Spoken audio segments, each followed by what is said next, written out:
Hi, and welcome to week 1 of Puppy Day School with Hugo.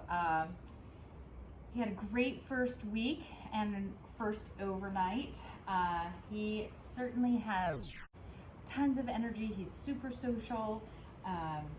The first week is really just about kind of, not only are we teaching just routine, but they're really figuring out kind of socialization with the bigger dogs, the younger pups. I've got a couple of cute clips of him with my cat. So we've kind of got a lot of things going on. And then in addition, we're working on what we call our foundation skills, really the skills that we work on all the way through advanced level training. And that's what I'm going to show you today. And those are the things I really want you to focus on. It's got an already pretty nice like automatic sit for things, which is super cool. He is food obsessed for sure. So he's, doing some counter jumping and things like that. Be pretty firm with those behaviors. I always remind people that positive reinforcement training, meaning that when we are reinforcing behaviors we like, we're eliciting them, we're rewarding for them so they get repeated, that by no means equates to permissive, meaning we really want to make sure that we have really good boundaries set for this dog, and that if we feel like we have to correct behaviors over and over again, we've got to reevaluate kind of our management plan. What does that look like? Are we allowing this puppy too much access to certain areas? Because what we do know is every time a behavior happens, there is some kind of reinforcement. So a behavior that continues over and over, even if paws go up on a counter and they don't steal anything, it still is better access, it's better sight, it's different smells, things like that. So even if at that point you're saying no, off, pulling them down, they're still getting reinforcement from that. So, and plus it brings you over and creates a scene. So of course a puppy is going to be bound to repeat that. So first things first, before I get to actually demoing behaviors, we are using food as our primary resource, as our primary way to reinforce behaviors we like. You can mix in kibble throughout the day. I find there's all kinds of flies and bees around here. The most efficient way to work with a puppy is to be sprinkling repetitions of things totally randomly throughout the day. So it's fine if you want to sit and have like a little, 5-minute training session here and there, but it really, for a dog that learns that there's value in paying attention all the time, we never know when it's going to happen, you kind of need to be a training geek. Like have treats in your pocket all the time, in a baggie, have them stashed in containers throughout the house. You really want to have access to reinforce behaviors that you like as often as you can. So I always call them rewarding overlooked behaviors. Like, oh, when the dog just lies down on the ground and it's like happily playing with their toys. What a good puppy, thank you so much. Toss a piece of kibble, a couple pieces of kibble on the ground. Things like that.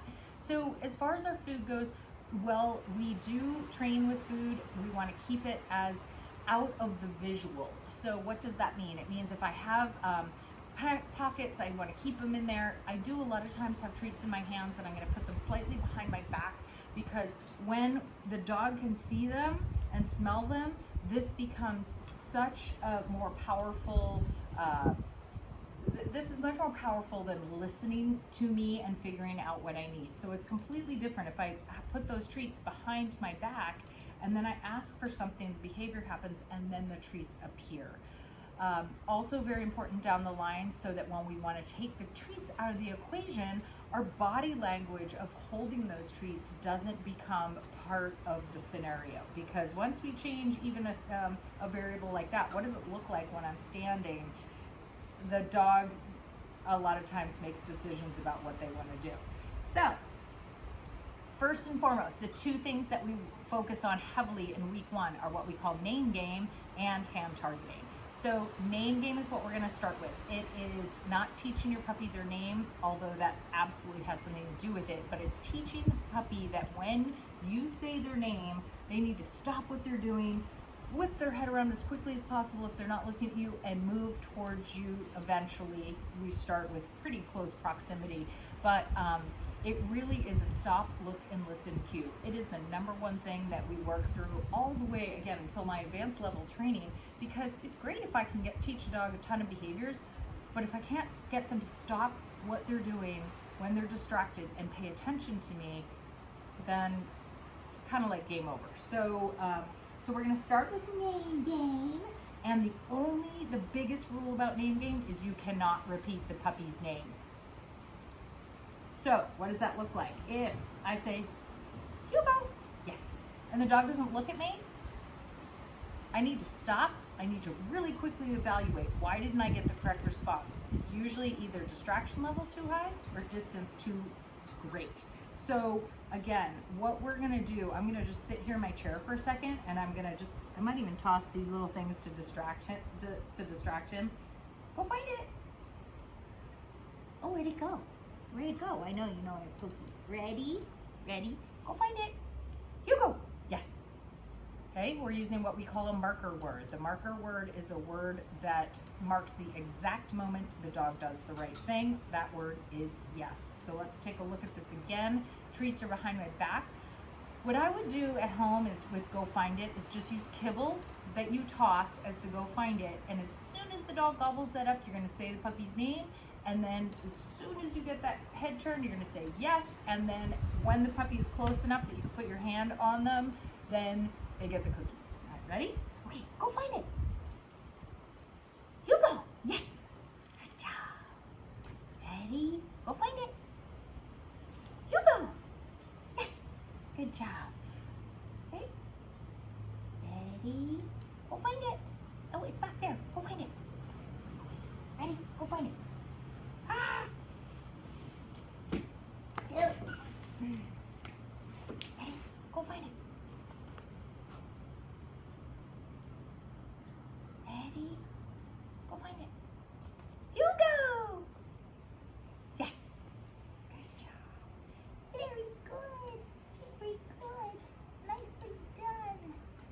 So in these videos, you'll sometimes I'll be out of focus, but you'll be able to see what's happening with the puppy and how we're practicing. So again, we're working on name game. Ready? Go find it. Ready? Go find it. Good job, Hugo! Yes! Good job. So keep hands behind the back. Ready? Go find it. Hugo! Yes! Good job. So when the puppy's close enough, again, go find it. Hugo! Yes! Very nice. So repetition is our friend. Just keeping this energy level up, but not too crazy. Ready? Go find it. Hugo! Yes! Good job. Very good.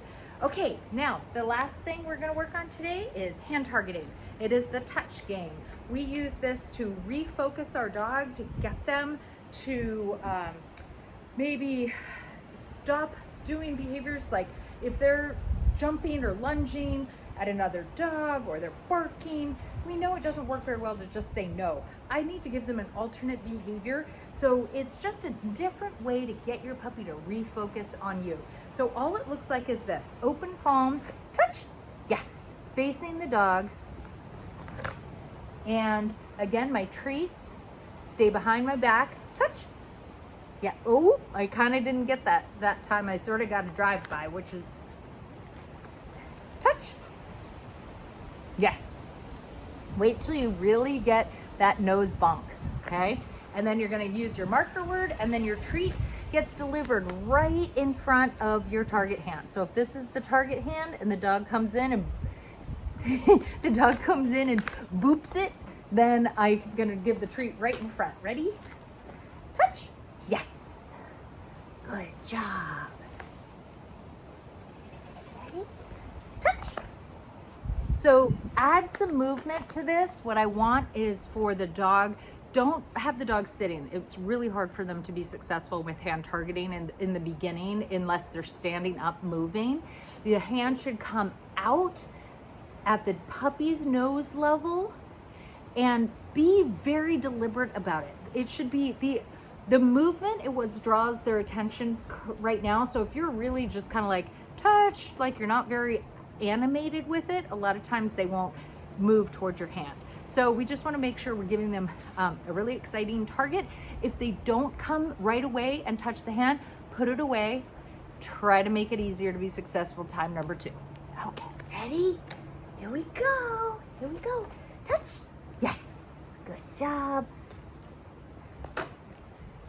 Ready? Touch. Yes. Good job. Touch. Yes. Good job. All right, let's go find it. Ready? Let's do it. Go find it. Ready? Go find it. Oh, good job. Hugo. Yes. Very good. There we go. All right, so all you need to focus on this weekend is having, come here. So all you need to focus on this weekend is really making sure you've got a great management plan. Puppies either crated, they're being supervised, or they're in a confined area where they can't be making a lot of mistakes. We are practicing our name game. Oh, there's a leaf. We love those leaves. We are practicing the name game, and we are practicing our hand targeting. And also, just for this one in particular, we'll get more next week into kind of our trade game, but do a lot of, if he's got toys, just walking up, offering him a treat, and as soon as he goes for the treat, take the toy and say, thank you, give him his treat, and then give him his toy back. So it's like a win-win situation.